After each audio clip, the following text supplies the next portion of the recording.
Je remercie le parquet en passant pour m'avoir donné ce micro, ce qui ne le met pas à l'abri des critiques, parce qu'il n'a pas trop de moyens, ou du moins s'il n'a pas mis les moyens à notre disposition, que ce micro déconne. Cela dit en passant, Monsieur le Président.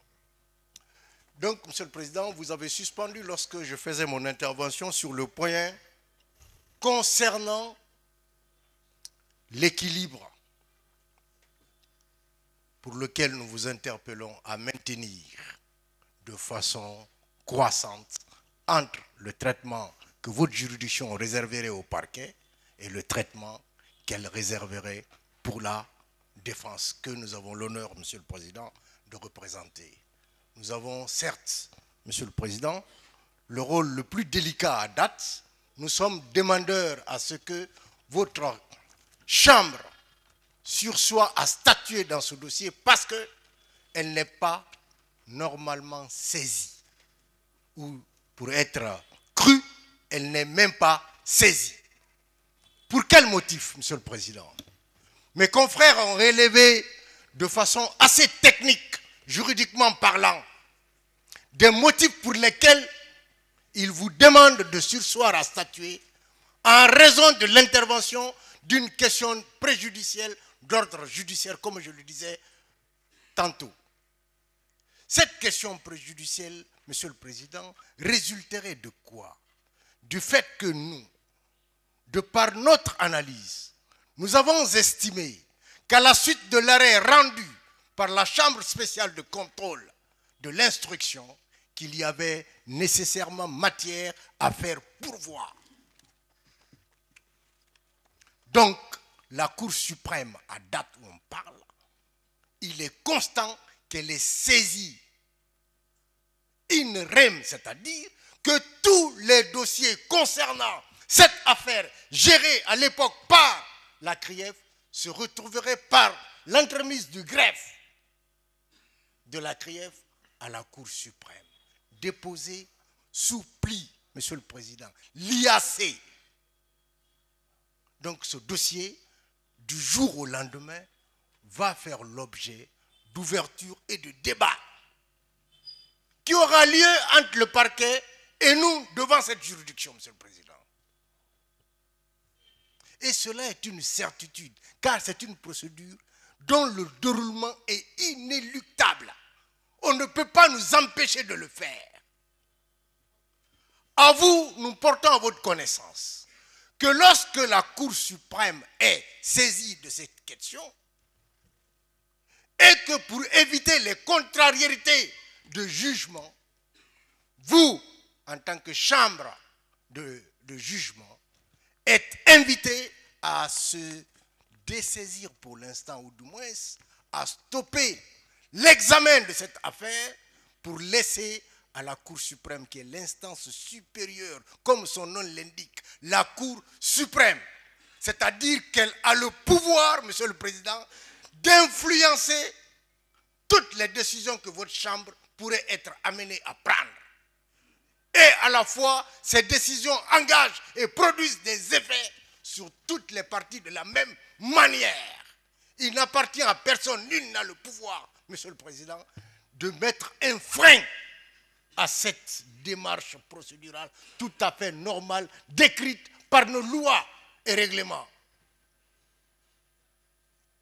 Il m'a même semblé, Monsieur le Président, tellement que ma conviction est faite dans cette affaire, qu'ayant vu ces soubresauts et que votre Chambre, composée de vous-même et de vos honorables conseillers, vous auriez pu soulever de façon souveraine et d'office cette question pour dire à cette Assemblée que c'est vrai que le parquet spécial m'a invité à statuer dans cette affaire, mais je ne pourrais pas le faire pour la raison est bien simple que la Cour suprême est déjà saisie de cette affaire. J'attendrai à ce qu'elle finisse de vider ce dossier.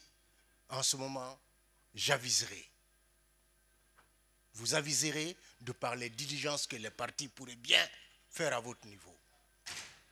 Parce que, Monsieur le Président, cette question, elle est posée à la fois à vous, à nous, avocats tous réunis ici, même si on a des divergences, il faut qu'elles soient évacuées.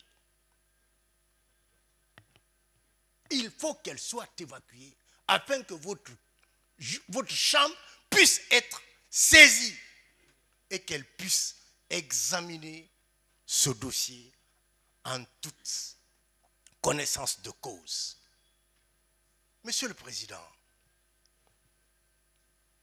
vous remarquerez, mon confrère Samori Traoré a relevé cette contradiction de démarche dans le déroulement des procédures à la CRIEF.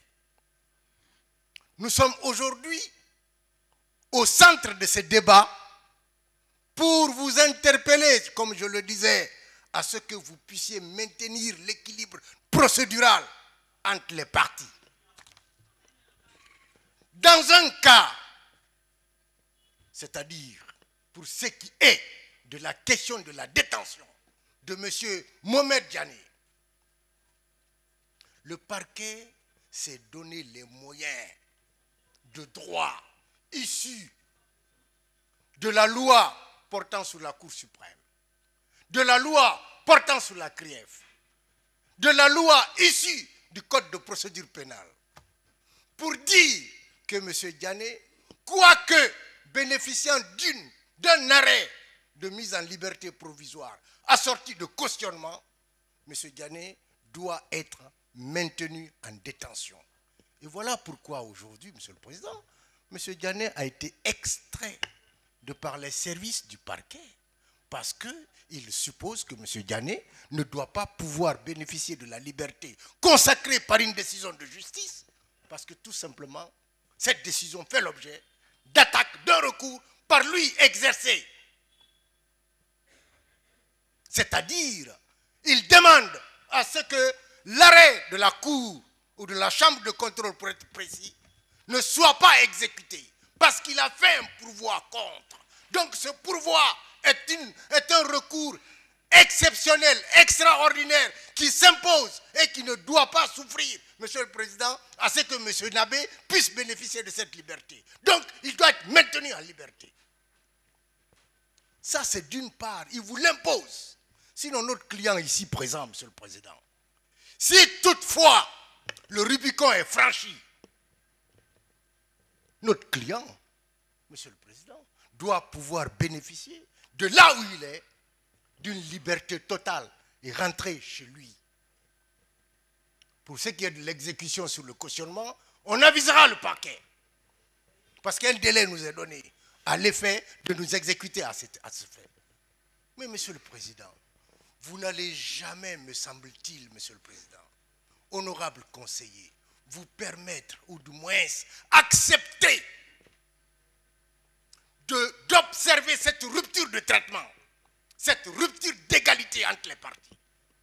L'égalité entre les parties se doit d'être observée de façon stricte par le juge que vous êtes. Si on accepte que le pourvoi en cassation contre l'arrêt de mise en liberté provisoire assorti de cautionnement soit suspensif, il va sans dire, Monsieur le Président, car c'est cela la logique aveugle. On n'a même pas besoin d'aller à la fac de droit pour le dire. C'est une logique. Elle est cartésienne.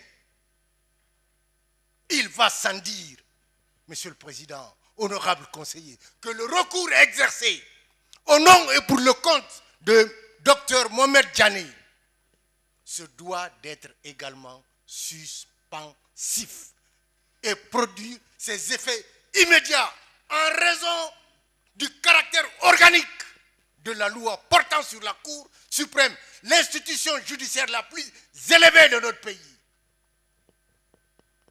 Monsieur le Président, je terminerai par là pour vous interpeller, vous et vos conseillers, à votre responsabilité et à toute votre responsabilité. La justice, ça ne se joue pas au dehors. Elle se joue ici.